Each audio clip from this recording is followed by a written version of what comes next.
Hi, it's Lizbeth. I went to see the movie, spoiler alert. Oh, let me introduce myself. Oops. I'm an author. Find me at lameredith.com. Hop onto my email list, but also listen to me at Persistence U podcast, and you can see some of the episodes, there are 100 now, right here on YouTube. Anyway, glad you're here. I went to see Spoiler Alert, which is a movie based on a memoir. If you've been here a minute, you know those are my favorites. My own memoir became a movie, and it just thrills me when I see other ones. Spoiler Alert is a lovely story about a couple's struggling relationship, but it was a man who eventually married his partner, the partner being his husband, but who died of terminal cancer. It is a lovely, honest rendering of their imperfect relationship.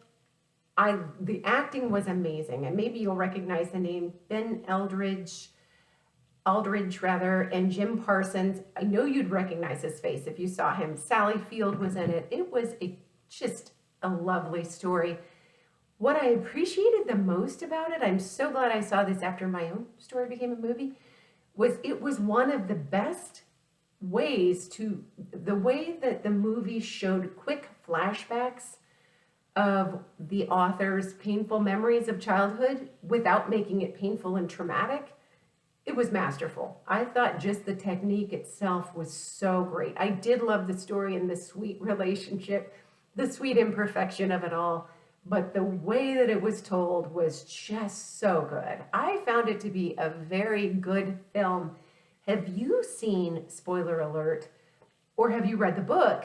The book is called, and smart, they call it Spoiler Alert.